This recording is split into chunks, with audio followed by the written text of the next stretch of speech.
Assalamualaikum warahmatullahi wabarakatuh. Perkenalkan, nama saya Kesha Talita Herfiani dengan NIM A122022068844. Di sini saya akan mempresentasikan UTS Manajemen Big Data mengenai klasifikasi decision tree menggunakan dataset Diabetes Health Indicators. Oke, kita langsung saja. Pertama, saya menaruh link terlebih dahulu dari dataset Diabetes Health Indicators. Selanjutnya, saya akan mendefinisikan variabel bernama folder name. Variabel ini bersifat alamat folder di Google Drive tempat menyimpan dataset.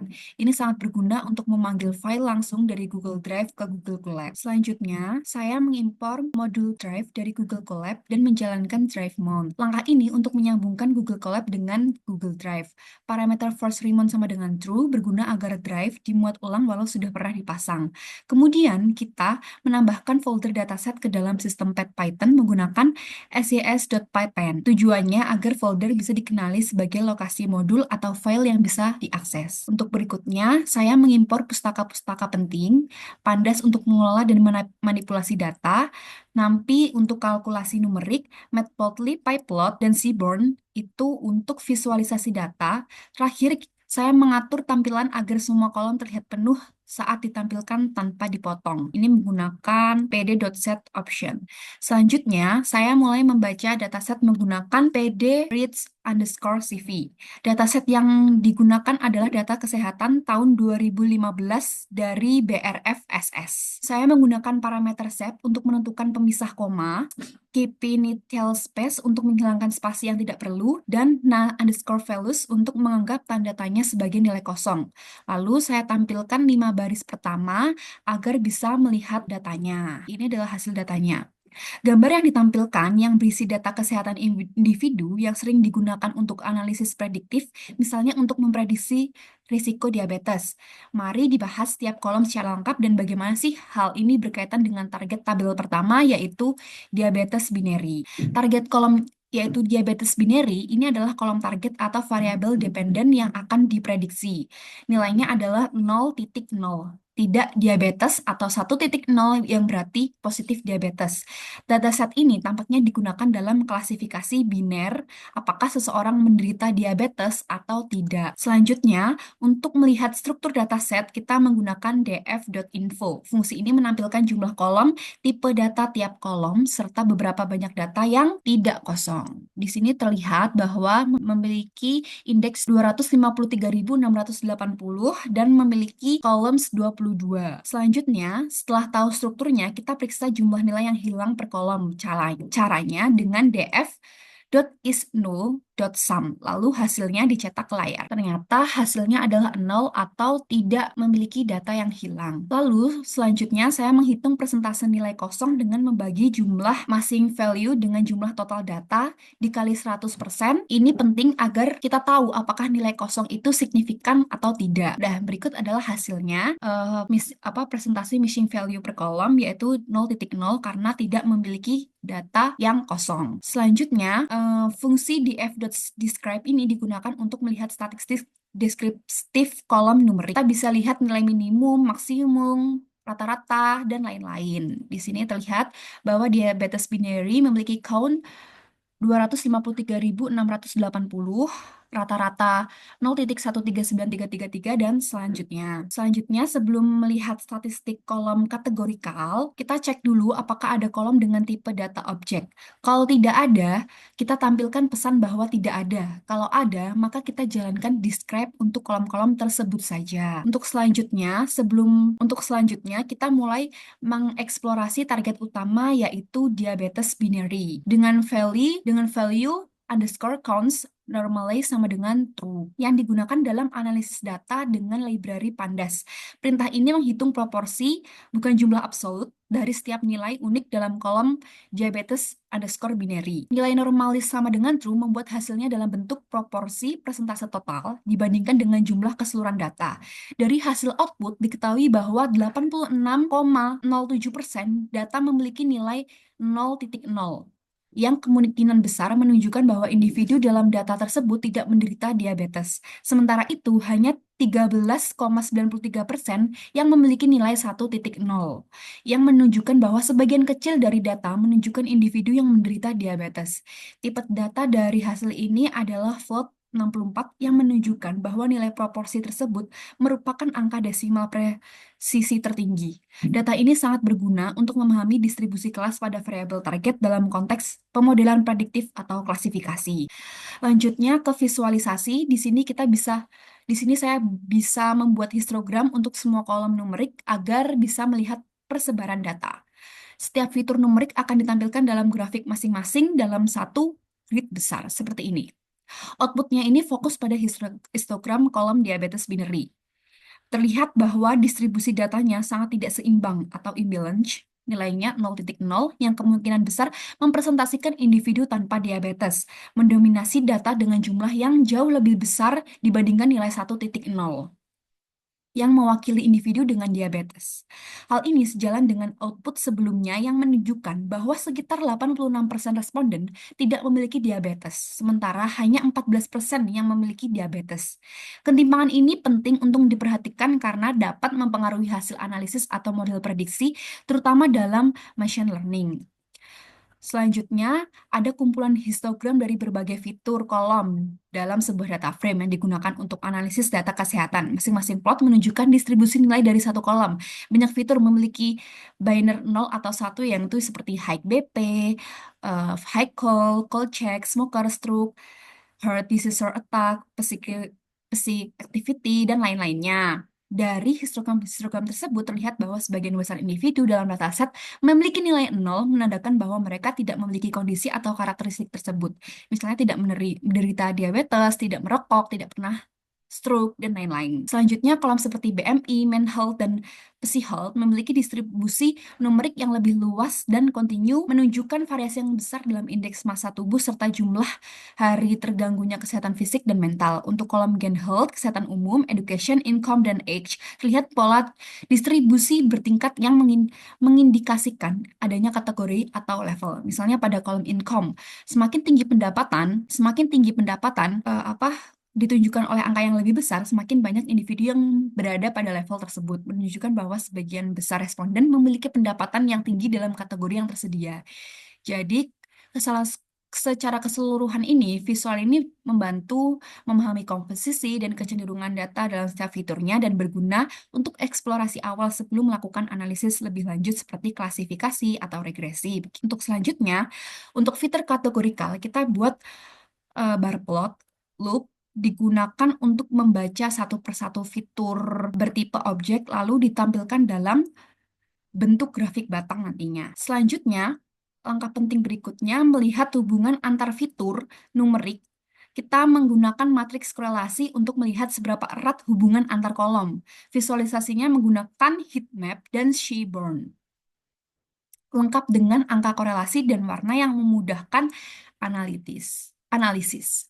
Jadi bisa dilihat dalam gambar, menampilkan matriks korelasi antara fitur numerik dalam dataset yang mengukur seberapa kuat hubungan linear antara pasangan variabel dengan nilai korelasi berkisar dari -1 hubungan negatif sempurna hingga +1 hubungan positif sempurna. Fokus pada diabetes binary, terlihat bahwa fitur yang memiliki korelasi paling kuat adalah Gen Health, kesehatan umum, dengan nilai 0,29 diikuti oleh high BP, tekanan darah tinggi sebesar 0,26, dan high call, kolesterol tinggi sebesar 0,20. Korelasi positif ini menunjukkan bahwa semakin buruk kondisi kesehatan umum, tekanan darah, dan kolesterol, semakin besar kemungkinan seseorang menderita diabetes. Selain itu, BMI, indeks massa tubuh, juga menunjukkan korelasi positif moderat sebesar 0,22, mengindikasikan bahwa obesitas berkontribusi terhadap risiko diabetes. Di sisi lain, beberapa fitur seperti physique activity -0,12 dan income -0,16 ini memiliki korelasi negatif terhadap diabetes. Artinya semakin aktif secara fisik dan semakin tinggi penghasilan, semakin kecil kemungkinan terkena diabetes. Meskipun sebagian besar korelasi bersifat lemah di bawah 0,3, kombinasi dari beberapa faktor ini tetap penting dalam membangun model prediksi diabetes. Matriks ini juga membantu mengidentifikasi fitur-fitur yang redundan atau berkolerasi tinggi satu sama lain, seperti main health, psych health, dan default, yang saling berkolerasi cukup tinggi sehingga perlu diperhatikan dalam pemilihan fitur untuk menghindari multikoliniaritas. Oke, selanjutnya di sini kita akan tahu apakah ada perbedaan nilai fitur numerik antara penderita diabetes dan tidak. Untuk itu kita gunakan box plot. Grafik ini nantinya membantu kita melihat perbedaan persebaran nilai berdasarkan target. Di sini kita ambil contohnya dari ini ya. Output yang ditampilkan di atas menunjukkan visualisasi hubungan antara variabel target diabetes binary dan fitur numerik high call dalam bentuk box plot. Namun yang muncul sebenarnya bukan dalam bentuk box plot, melainkan bar chart. Kemungkinan karena high call adalah variabel kategorikal biner, bukan numerik kontinu. Variabel diabetes binary memiliki dua nilai, yaitu 0 tidak diabetes, dan satu diabetes. Sementara high call menunjukkan apakah seseorang memiliki kolesterol tinggi 0 atau satu. Dari grafik ini terlihat bahwa distribusi nilai high call cukup mirip pada kedua kelas diabetes 0 dan satu. Artinya jumlah penderita kolesterol tinggi tidak berbeda secara mencolok antara yang mengidap diabetes dan yang tidak. Hal ini menunjukkan bahwa meskipun ada kolerasi positif kecil antara high call dan diabetes binary, seperti terlihat pada matriks korelasi sebelumnya, sebesar 0,20, kolesterol tinggi bukan satu-satunya faktor yang dominan terhadap status diabetes dalam data ini. Oke, selanjutnya kita akan membandingkan fitur kategorikal dengan target diabetes binary. Kita menggunakan stack bar plot. Langkahnya dimulai dari menghitung frekuensi data, kemudian mengubahnya ke bentuk persentase.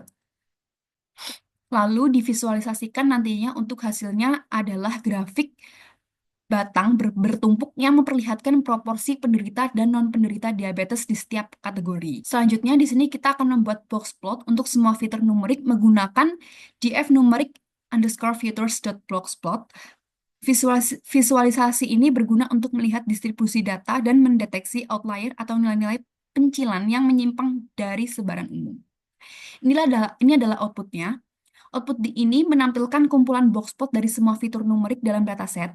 Tujuannya dari visualisasi ini untuk menunjukkan distribusi nilai dari setiap fitur, termasuk median, kuartil, serta pencilan atau outlier. Terlihat bahwa beberapa fitur seperti BMI, Main Health, Physique Health, Age, Education, dan Income memiliki rentang nilai yang lebih besar dan menunjukkan keberadaan banyak pencilan ditandai dengan lingkaran di luar whisker. Misalnya, BMI memiliki banyak nilai ekstrim di atas nilai maksimum normalnya, dan Main Health serta Physique Health juga menunjukkan distribusi yang menyebar lebar dengan banyak outlier di nilai yang tinggi. Di sisi lain, fitur-fitur seperti high BP, high call check, smoker, dan heart disease attack memiliki nilai biner 0 atau 1, sehingga box plotnya sangat sempit dan terlihat seperti garis horizontal tanpa penyebaran data yang lebar. Melalui box plot ini, kita bisa dengan cepat mengidentifikasi fitur mana yang memiliki distribusi lebar, potensi outlier, serta fitur mana yang bersifat categorical biner. Ini sangat membantu dalam proses pra-pemrosesan data dan pemilihan fitur untuk model prediksi. Selanjutnya, di sini kita akan menghitung jumlah nilai kosong atau missing values menggunakan df is null.sum, lalu kita hitung juga persentase missing values di setiap kolom, agar kita bisa tahu kolom mana yang paling banyak kehilangan data. Ternyata pada hasil, data ini tidak memiliki data yang hilang atau missing values. Selanjutnya, kita memvisualisasikan hasil missing values tadi dalam bentuk bar chart. Ini membantu kita untuk melihat secara cepat kolom mana sih yang paling bermasalah dalam hal kelengkapan data. Karena tidak memiliki data yang hilang, maka persentase missing values ini pun tidak muncul gambar batang. Selanjutnya, di sini kita melakukan deteksi duplikat menggunakan df-duplicate.sum. Jika ditemukan, kita juga menampilkan contoh baris duplikat tersebut agar bisa dikaji lebih lanjut apakah perlu dihapus. Output ini menunjukkan hasil deteksi data duplikat dalam dataset yang sedang dianalisis. Ditemukan bahwa terdapat 24.206 baris duplikat yang baris-baris data yang memiliki nilai identik. Baris-baris data yang memiliki nilai identik di seluruh kolom dengan baris lain dalam dataset. Ini merupakan jumlah yang signifikan dan dapat mempengaruhi hasil analisis atau pelatihan model jika tidak ditangani. Contoh beberapa baris duplikat juga ditampilkan seperti indeks 5, indeks 5, 25, 29, dan seterusnya yang memiliki kombinasi nilai yang persis sama di semua fitur, mulai dari diabetes binary, high BP, high call check, hingga income.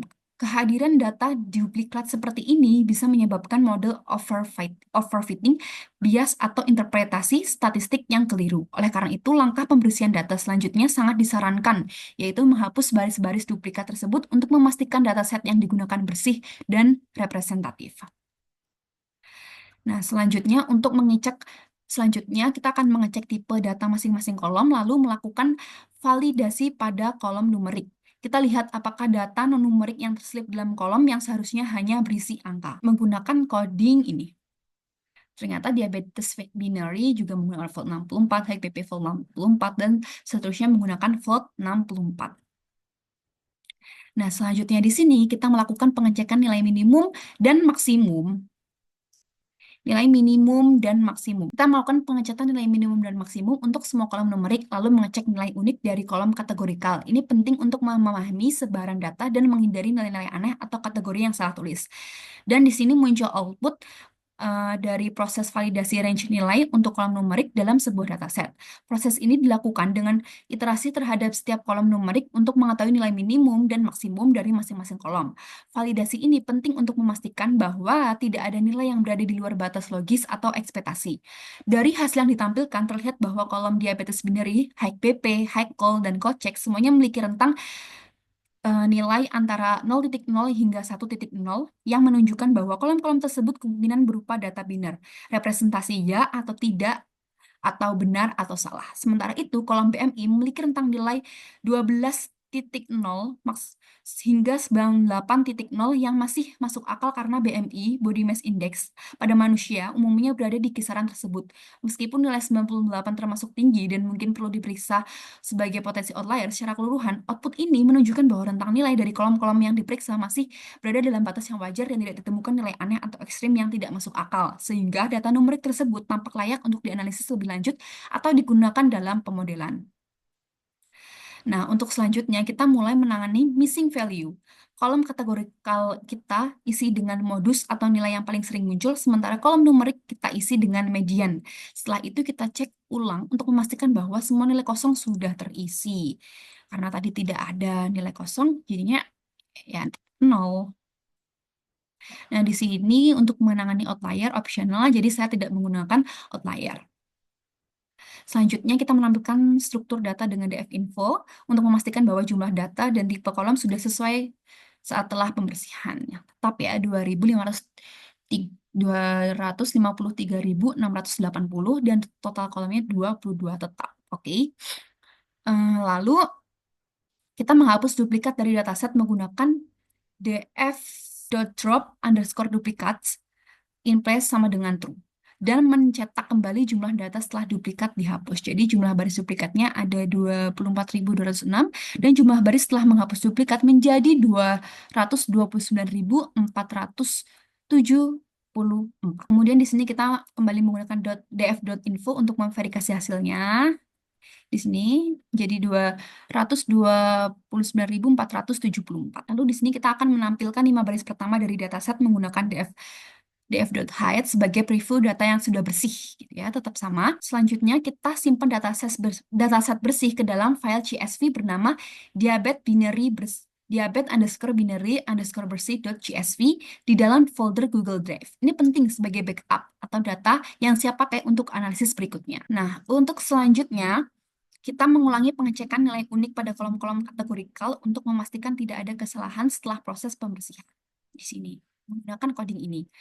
Selanjutnya, kita memastikan bahwa kolom target diabetes binary hanya berisi nilai 0 dan 1. Meskipun sudah benar, kita gunakan fungsi .map untuk menstandarisasi nilai-nilai tersebut. Oke, selanjutnya kita tampilkan kembali 5 baris pertama dari dataset akhir untuk memastikan hasil akhir sudah rapi, lengkap, dan siap digunakan untuk mengecek bahwa tidak ada kesalahan setelah melakukan proses pembersihan. Oke, sama, tidak ada perubahan. Lalu di sini kita juga menampilkan lagi menggunakan df.info. Di sini juga menampilkan lagi menggunakan df.hide. Oke, untuk selanjutnya kita menampilkan dengan membuat correlation heat map atau peta korelasi. Kita hitung korelasi antar kolom numerik menggunakan df.core, lalu divisualisasikan menggunakan Seaborn heat map dengan anode sama dengan true. Nilai korelasinya akan ditampilkan pada setiap kotak. Warna pada peta ini menggunakan palet RDY1GN_R yang memudahkan kita melihat korelasi positif dan negatif. Oke, di sini muncul output. Heat map korelasi yang menampilkan hubungan antara pasangan variabel numerik dalam sebuah dataset. Korelasi ini diukur menggunakan koefisien korelasi Pearson yang berkisaran antara -1 hingga 1. Nilai mendekati 1 menunjukkan hubungan positif yang kuat. Jika satu variabel naik, variabel lainnya juga cenderung naik. Nilai mendekati -1 menunjukkan hubungan negatif yang kuat. Jika satu variabel naik, variabel lainnya cenderung turun. Sedangkan nilai mendekati 0 menunjukkan tidak ada korelasi yang signifikan. Warna pada heatmap membantu memperjelas intensitas korelasi.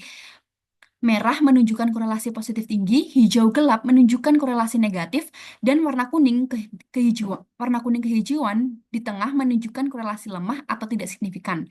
Misalnya variabel Gen-Help, kesehatan umum memiliki korelasi positif yang cukup kuat dengan She-Health yaitu 0,52 dan default 0,47 yang berarti bahwa persepsi kesehatan yang buruk cenderung berkaitan dengan kondisi fisik yang lebih buruk dan kesulitan berjalan. Selain itu, X juga terlihat memiliki korelasi positif dengan high BP 0,34 dan high col 0,26 yang masuk akal karena tekanan darah tinggi dan kolesterol tinggi biasanya meningkat seiring bertambahnya usia. Sementara itu, variabel income berkorelasi negatif dengan Gen Health, yaitu min 0,33 dan MenHealth min 0,19 yang menunjukkan bahwa pendapatan yang lebih tinggi cenderung terkait dengan kondisi kesehatan umum dan mental yang lebih baik.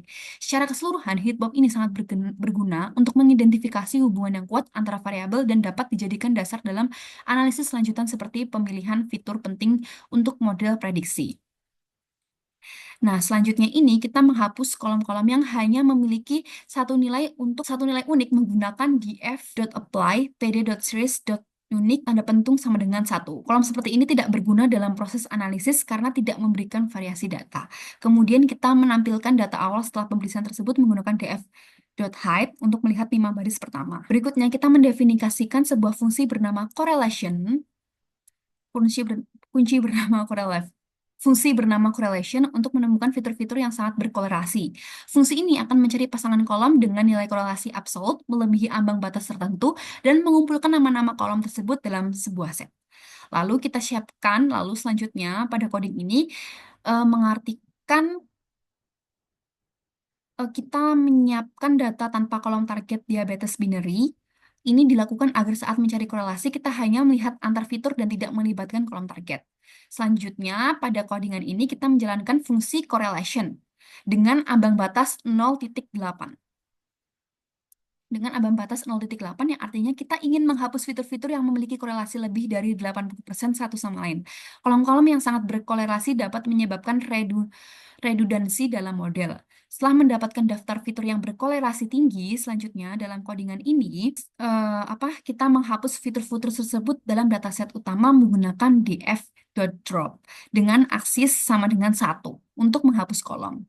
Selanjutnya kita periksa kembali struktur data setelah penghapusan fitur korelatif dengan df.info. Di sini terdapat 229.474. Selanjutnya kita lihat statistik deskriptif.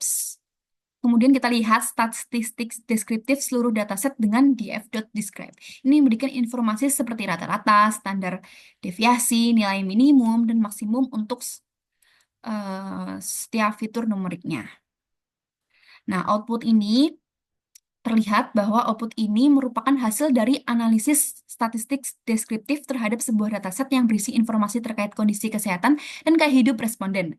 Data ini terdiri dari 229.474 baris dan 4 baris yaitu responden, dan setiap kolom mewakili variabel seperti apakah responden menderita diabetes, yaitu diabetes binary, memiliki tekanan darah tinggi high BP, kolesterol tinggi high col, memeriksa kolesterol check, indeks massa tubuh BMI, kebiasaan merokok smoker, riwayat stroke, penyakit jantung, aktivitas fisik itu physique activity, konsumsi buah dan sayur yaitu fruits, veggies, konsumsi alkohol berat, akses layanan kesehatan, dan lain sebagainya, hingga variabel demografis seperti jenis kelamin, yaitu seks, usia, age, tingkat pendidikan, dan penghasilan income.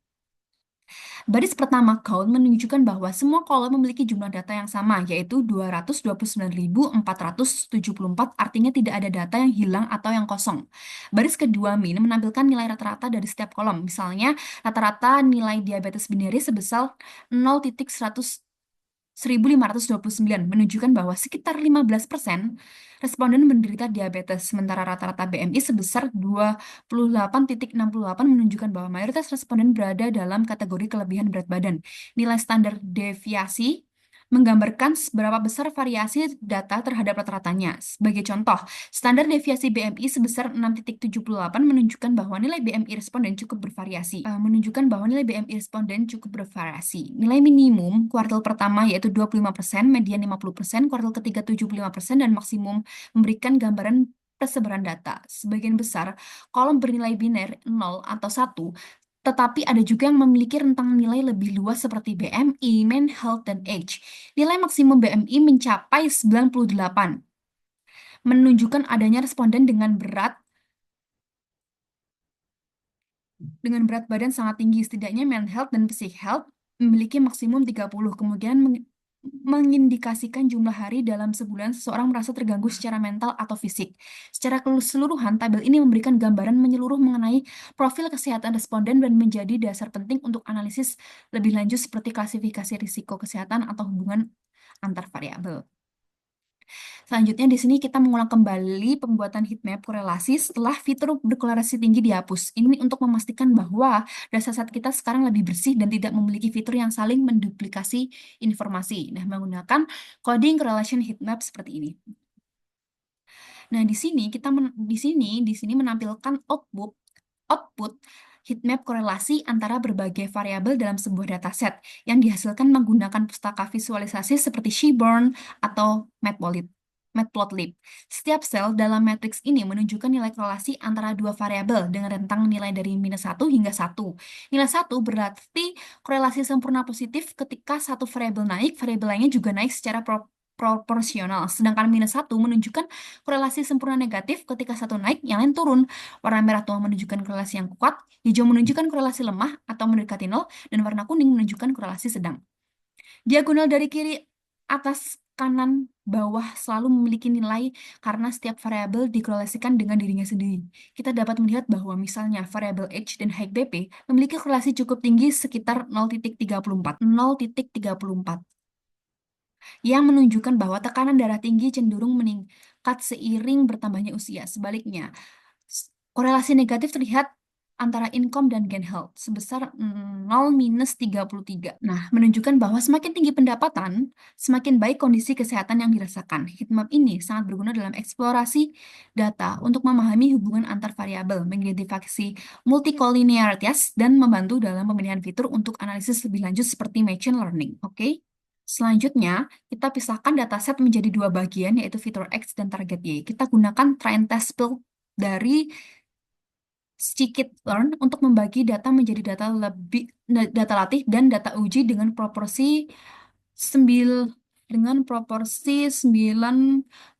untuk training dan 10% untuk testing. Parameter stratifi sama dengan Y memastikan proporsi kelas target tetap seimbang. Jadi menggunakan 90 dan 90. Nah, setelah itu split dilakukan, setelah itu di sini split itu dilakukan, kita cetak ukuran dari training dan testing set agar kita tahu beberapa banyak sampel yang digunakan untuk melatih dan menguji model. Jadi dipisah gitu untuk training dan testing. Nah, di sini training set size-nya ada 206.526. Di sini juga testingnya terdapat 200 2200 22.948 sampel. Kemudian di sini kita melakukan tahap modeling. Tahap membangun dengan decision tree. Oke, tahap modeling dimulai. Kita menggunakan algoritma decision tree dan melakukan tuning parameter menggunakan grid search CV. Oke, menggunakan grid search CV. Kita buat dictionary param_grid yang berisi kombinasi parameter seperti max_depth, min sample split, min sample sleeve, dan criterion. Lalu kita buat model decision tree classifier dan jalankan grid search dengan CV sama dengan 3. CV sama dengan 3, artinya validasi silang dilakukan 3 kali. Setelah fitting selesai, kita cetak parameter terbaik yang ditemukan oleh grid search dan menyimpan model terbaik ke dalam variabel base model. Nah, di sini outputnya, nanti di sini outputnya ini itu hasil proses modeling decision tree dengan menggunakan grid search CV, yaitu metode pencarian kombinasi parameter terbaik melalui validasi silang. Grid search CV melakukan pencarian terhadap 72 kandidat, 72 kombinasi parameter model dan mengevaluasinya menggunakan 3 faults cross validation, sehingga totalnya terdapat 216 model yang dilatih dan divalidasi. Hasil akhirnya menunjukkan bahwa kombinasi parameter terbaik untuk model dari decision tree adalah criterion sama dengan gini. Metode pengukuran impurity, max depth 5, kedalaman maksimum pohon adalah 5, min sample slave sama dengan 1, jumlah minimum sampel di tiap daun adalah 1, dan min sample split sama dengan 2, yaitu jumlah minimum sampel atau membagi node adalah 2. Kombinasi ini dipilih karena menghasilkan performa terbaik selama proses evaluasi model. Nah, selanjutnya di sini bagian kelima adalah evaluasi model. Kita diprediksi bahwa uji menggunakan best model.predict X test ini. Lalu kita hitung akurasi dengan akurasi skor. Kemudian ditampilkan juga klasifikasi report yang berisi metrik seperti precision, recall, dan FE score. Lalu kita cetak confusion matrix untuk melihat jumlah prediksi benar dan salah di tiap kelas. Untuk memvisualisasikannya, kita membuat heat map dari confusion matrix agar lebih mudah. Oke, di sini dilihat hasilnya. Ya, seperti ini. Itu outputnya. Gambar dan output yang ditampilkan ini merupakan hasil evaluasi dari model decision tree yang telah dibuat. Gambar yang muncul adalah confusion matrix, sedangkan bagian bawahnya menunjukkan nilai akurasi serta laporan klasifikasi.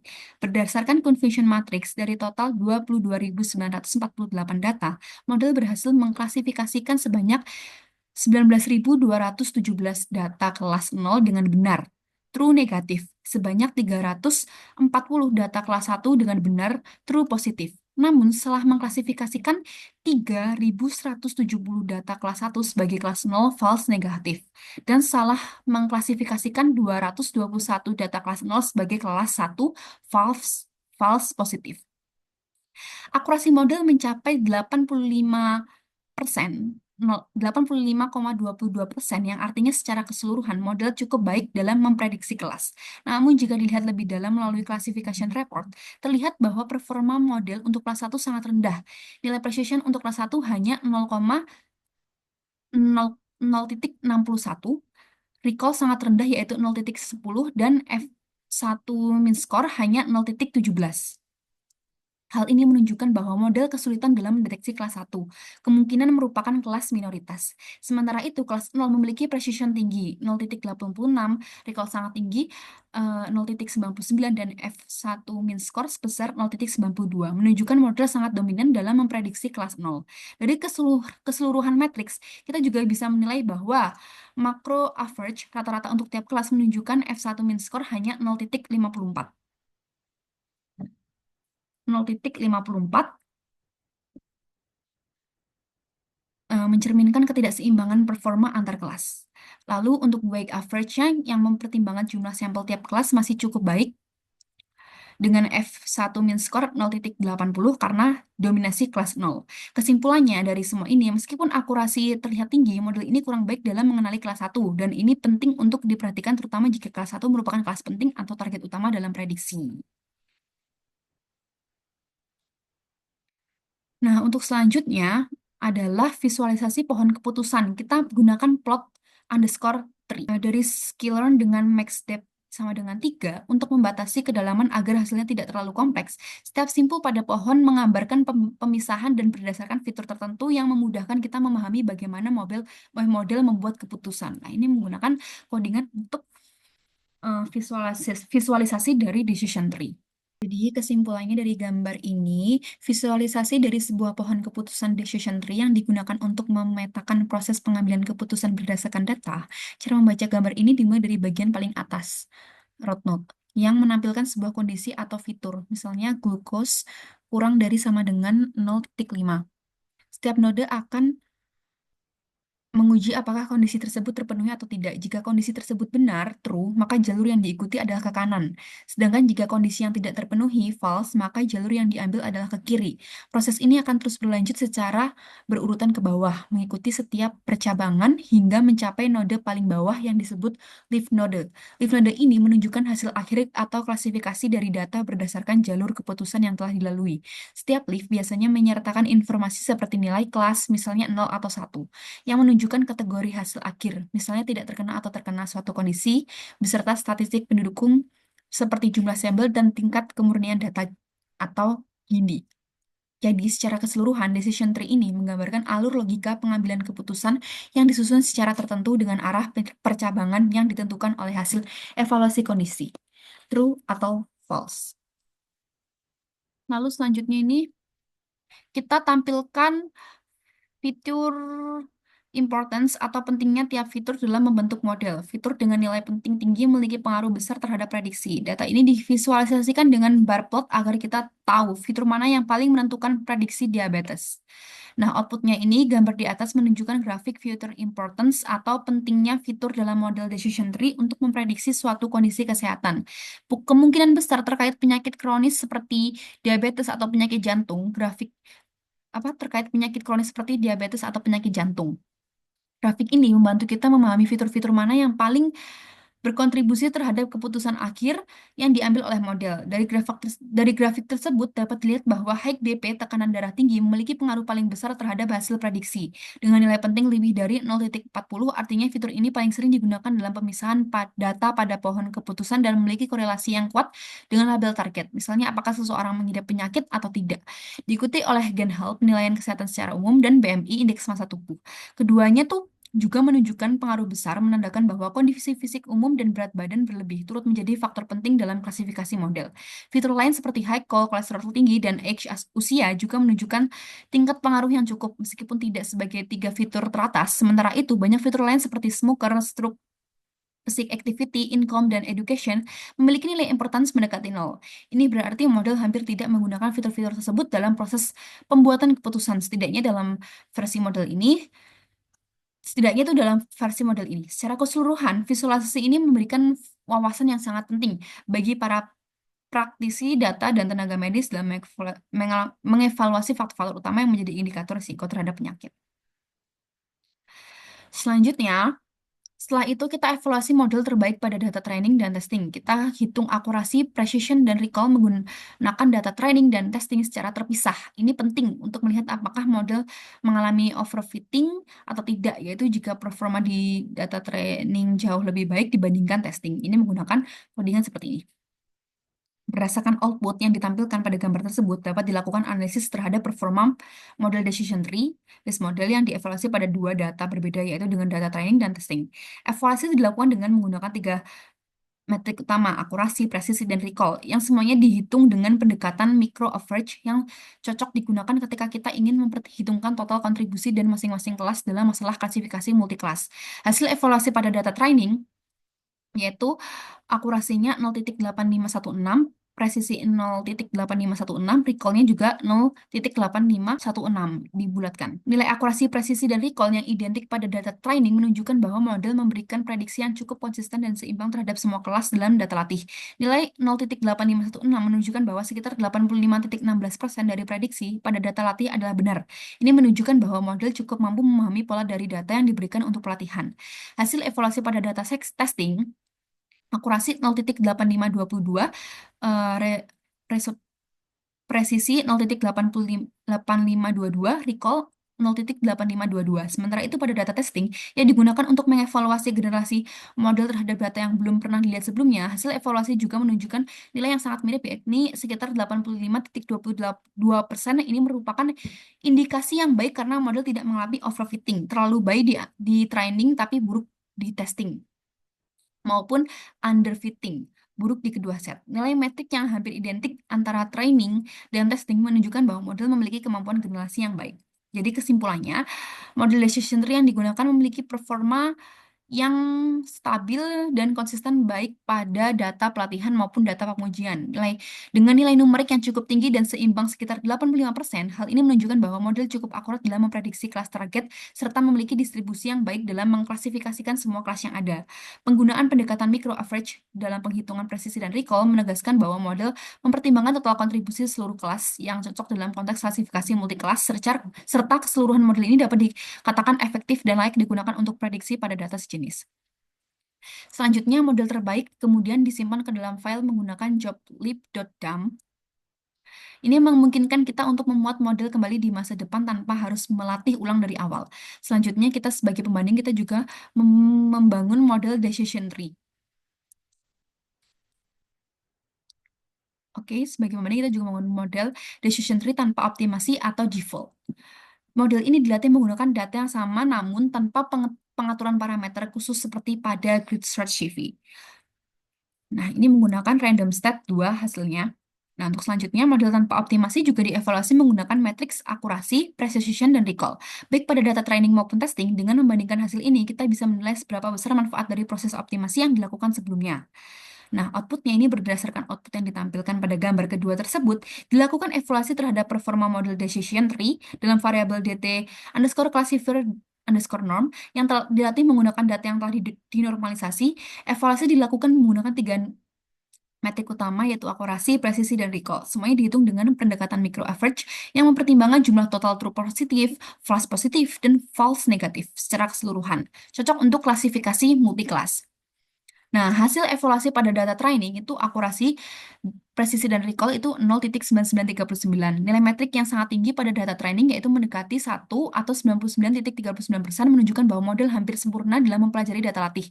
Semua prediksi pada data training hampir seluruhnya benar. Ini biasanya menjadi sinyal bahwa model mampu menghafal pola-pola dalam data secara sangat baik. Namun, hal ini juga menimbulkan potensi terjadinya overfitting yang ketika model terlalu fokus pada data latih sehingga kehilangan kemampuan generasi terhadap data baru yang pengisian data. Hasil evaluasi pada data testing, akurasi presisi recall ini 0,7728. Ketika dievaluasi pada data testing, performa model menurun secara signifikan dengan nilai akurasi presisi dan recall sekitar 77,28%. Meskipun angka ini masih tergolong moderat, selisihnya cukup jauh dibandingkan hasil pada data training sekitar 22% perbedaan. Perbedaan ini memperkuat indikasi bahwa model mengalami menyesuaikan diri terhadap data training namun tidak mampu mempertahankan performa yang sama pada data testing. Selanjutnya, di sini kita membuat daftar perbandingan antara dua model, model dengan optimasi dan model default. Daftar ini menyimpan akurasi dari data masing-masing model pada data training dan testing. Selanjutnya codingan ini, data ini dimasukkan ke dalam data frame bernama predict agar mudah dianalisis dan divisualisasikan outputnya nanti. Nah, di sini berdasarkan output tabel yang ditampilkan pada gambar, dilakukan perbandingan antara dua model machine learning yang berbeda yaitu machine learning data optimasi dan machine learning data biasa. Dengan menggunakan metrik akurasi pada data pelatihan dan data pengujian, model pertama yaitu machine learning data optimasi menunjukkan akurasi pelatihan sebesar 0,85153 dan akurasi pengujian sebesar 0,8522231. Nilai akurasi yang hampir sama antara data pelatihan dan pengujian menandakan bahwa model ini memiliki kemampuan generasi yang baik dan tidak mengalami overfitting. Ini merupakan karakteristik dari model yang telah dioptimasi dengan baik. Kemungkinan melalui normalisasi regulasi atau teknik preprocess data lainnya, sebaliknya model kedua yaitu machine learning data biasa menunjukkan akurasi pelatihan yang sangat tinggi yaitu 0,993899. Namun akurasi pengujian menurun cukup drastis menjadi 0,772791. Selisih akurasi sebesar lebih dari 2% ini mengindikasikan bahwa model terlalu menyesuaikan diri terhadap data pelatihan dan mengalami overfitting sehingga performanya menurun saat diterapkan pada data baru. Dari hasil ini dapat disimpulkan bahwa meskipun model machine learning data biasa memiliki akurasi pelatihan yang tinggi, performanya kurang baik saat diuji dengan data baru. Sebaliknya, model machine learning data optimasi memiliki performa yang lebih stabil dan dapat diambil karena mampu mempertahankan akurasi yang baik di kedua jenis data. Maka model dengan data yang telah dioptimasi lebih disarankan untuk digunakan dalam penerapan dunia nyata karena memiliki daya generasi yang lebih kuat. Oke, selanjutnya akur selain akurasi, kita juga membandingkan nilai recall dan presisi antara model original dan model tanpa optimasi dan kita simpan dalam variabel model underscore comparison. Nah, kemudian data tersebut juga diubah ke dalam data frame bernama comparison agar kita bisa melihat metrik evaluasi secara lengkap dan terstruktur. Oke, di sini outputnya, output tabel yang ditampilkan pada gambar ini dilakukan perbandingan antara dua model machine learning yang berbeda, yaitu machine learning data optimasi dan learning learning data biasa dengan menggunakan metrik akurasi pada data pelatihan. Oke, data pelatihan. Model ini yang pertama, machine learning data optimasi ada 0,851583 dan eh, akurasi apa namanya nilai akurasi yang hampir sama antara dan akurasi pengujian sebesar 0,852231. Nilai akurasi yang hampir sama antara data pelatihan dan pengujian menandakan bahwa model ini memiliki kemampuan generasi yang tidak baik dan tidak mengalami overfitting. Ini merupakan karakteristik dari model yang telah dioptimasi dengan baik. Kemungkinan melalui normalisasi regulasi atau teknik preferensi data lainnya, sebaliknya model kedua yaitu machine learning data biasa menunjukkan akurasi pelatihan yang tinggi yaitu 0,993899 tadi ya. Dan namun akurasi pengujian menurun cukup drastis menjadi 0,772791. Selisih akurasi sebesar lebih dari 22% ini mengidentifikasi bahwa model terlalu menyesuaikan diri terhadap data pelatihan dan mengalami overfitting, sehingga performanya menurun saat diterapkan pada data baru. Dari hasil ini dapat disimpulkan bahwa meskipun model machine learning data biasa memiliki akurasi pelatihan yang tinggi, performanya kurang baik saat diuji dengan data baru. Sebaliknya, model machine learning data optimasi memiliki performa yang lebih stabil dan dapat diandalkan karena mampu tahankan akurasi yang baik di kedua jenis data. Maka, model dengan data yang telah dioptimasi lebih disarankan untuk digunakan dalam penerapan yang nyata gitu. Untuk terakhir, kita buat dua visualisasi, satu untuk membandingkan akurasi pada data training dan satu lagi untuk menggunakan Seaborn per plot untuk menggambarkan model mana yang paling akurat. Ini memberikan gambaran visualisasi juga. Ini adalah codingannya, dan di sini muncul gambar output dari dua grafik batang horizontal yang membandingkan akurasi model machine learning berdasarkan dua metrik evaluasi, training akurasi, akurasi pada data pelatihan, dan tes akurasi, akurasi pada data pengujian. Grafik ini membandingkan dua jenis model, yaitu machine learning data biasa dan machine learning data optimasi. Pada grafik bagian atas, training akurasi, terlihat bahwa model machine learning data biasa memiliki akurasi pelatihan yang sangat tinggi, hampir mencapai 1,0, tepatnya 0,993899, yang menunjukkan bahwa model ini sangat mampu mengenali pola dari data pelatihan. Namun ini juga menjadi indikasi adanya overfitting, yaitu kondisi di mana model terlalu menyesuaikan diri dengan pelatihan, bahkan terhadap noise atau data yang tidak relevan. Di sisi lain, model machine learning data optimasi memiliki akurasi pelatihan yang lebih rendah, yaitu 0,85. Namun, ini menunjukkan model yang lebih realistis dan memahami pola data tanpa terlalu menghafal data pelatihan. Pada grafik bagian bawah, tes akurasi hasilnya justru berbanding terbalik. Model machine learning data optimasi menunjukkan akurasi pengujian tertinggi, yaitu sekitar 0,85, menandakan bahwa model ini lebih mampu melakukan generalisasi terhadap data baru yang belum pernah dilihat sebelumnya. Sementara itu, model machine learning data biasa memiliki penurunan performa yang cukup signifikan di data pengujian dengan akurasi sekitar 0,77 yang memperkuat indikasi overfitting dari grafik sebelumnya. Secara keseluruhan, visualisasi ini mempertegas bahwa meskipun model machine learning data biasa tampak unggul pada data pelatihan, model machine learning data optimasi lebih stabil dan efektif dalam penerapan nyata karena mampu menjaga kinerja yang konsisten antara data pelatihan dan data pengujian. Demikianlah penjelasan lengkap dari awal hingga akhir proses analisis dan prediksi diabetes menggunakan algoritma decision tree. Kita telah melakukan pembersihan data, analisis korelasi, pemilihan fitur, pemodelan dengan dan tanpa optimasi, evaluasi kinerja model, serta penyimpanan dan visualisasi hasil. Semoga video ini bisa diterima dengan sangat baik. Apabila ada kurangnya, mohon maaf. Wassalamualaikum warahmatullahi wabarakatuh.